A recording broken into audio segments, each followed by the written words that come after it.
Hi there. I get asked every now and then about what it was like when I took my driving test. So this is a bit of what happened on my driving test. What sort of things cropped up on the driving test? The differences between now and then. I hope you like the video. Hope it puts a smile on your face. When I took my driving test, I was 22, I think it was, something like that. And it's in the 1988, I think it might have been, 1987, in that region. There wasn't a theory test then, which is something they've got now in the UK, so that was different. And I was having lessons with me instructor every week, and then I think on the end of one lesson, he says to me, right, tomorrow, next week you got your driving test. I'll pick you up on Tuesday at such a time. Okay. So obviously they book your driving test for you, the instructors then, where now you can book your own driving test. So one of the problems that I used to have when I was learning to drive, I roll back a lot or I'll stall. So I had two weaknesses straight away where there was improving with time, but I still stall, I still roll back every now and then. And the same thing happened on the way to the driving test when I was driving towards it. I had a hill start, roll back slightly and stalled. And when we got to the test centre, the examiner called my name out, and we were walking outside with the examiner, we're chatting away, and they give me an eyesight test. And I'm reading the reg plate, and I read it wrong. and the examiner says to me, "You've read it wrong there. We'll pick another one because it looks dirty anyway, that one." So we picked another one, and I started to read it wrong again. I thought, oh God, I've read it wrong here. So I said to the examiner, I just want to start that one again because I think I read one of the letters wrong. So I read it right that time. But by then, my nerves are like that, shaking, like they were going a bit crazy because I thought, God, he's going to think I'm rubbish here. I've read the reg plate wrong and I started doing it wrong again.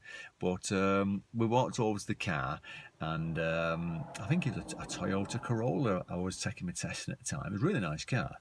And we're got in the car, and the examiner said, right, off you go when you're ready. But because I was nervous, I set off, and the examiner says, just drive off when you're ready. It's the side of a road, and at the end of the road there, about 50 metres in front of you, there's a junction, we're going to turn right at the end of the road.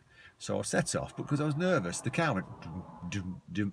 I'm basically bunny hopping or kangarooing to the junction. That's my nerves, because my legs must be shaking because my hands are shaking. And I got to the junction to turn right and stalled the car straight away. And I thought, God James, you're driving badly here. Yeah, this is probably the worst I've ever driven. I'm sure one or two people thinking that already. I've done that, but yeah, I bunny up to the first junction. I stalled at the junction. I put my head in my hands there, thinking, God, James. So I restarted the car, and I just went. I switched off with the nerves at that point because I thought I can't drive any worse, and I just focused on me driving. And I'm driving along, and I took my test in Hyde, which is over near Manchester. Little town there, and if anyone lives around Hyde, I don't know what it's like. It's just like a normal town, lots of terrace roads and lots of high streets. And I'm going towards the high street, and there's a major crossroads in the centre of Hyde with traffic lights on, and it just by chance I thought, what can go else wrong? And I approached it, and the lights weren't working. So it's basically a busy crossroads with no lights at this point. So I'm slowing down, just checking, see what's going on, and then went through there, and I thought I'll handle that quite nice. And then the examiner says to me, right, when you're ready, take the next right turn, please. And as I turned right, I looked at it, and it's a massive hill, and I thought, oh God, I'm going to get a hill start on a big hill.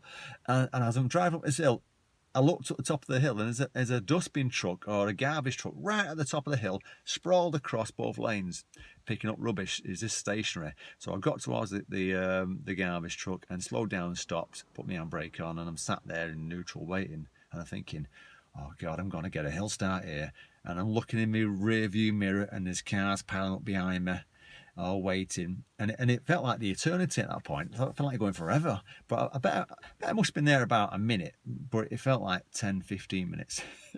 Anyway, as they started to clear up, I got myself ready, I got my gas on, felt the biting point. I thought, oh God, I'm ready. As the dustbin truck moved off, I released my handbrake, started moving forward. I thought, oh good, and all of a sudden, I couldn't see the other side of the dustbin truck. There are all these cars coming down towards me. So I'm slamming brake on again and stopped on a hill. And because I was concentrating on me, I forgot about the other side of the dustbin truck because I couldn't see. So all these cars are coming down that was waiting, going around other problems onto my side of the road. So I had another hill start straight away. So I dealt with that and I moved off and I thought, well, that's pretty good.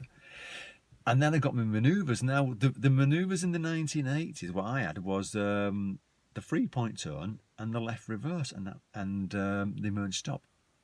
That's what I got. So I got the emergency stop, straightforward. I got the 3-point turn, that's what it's called.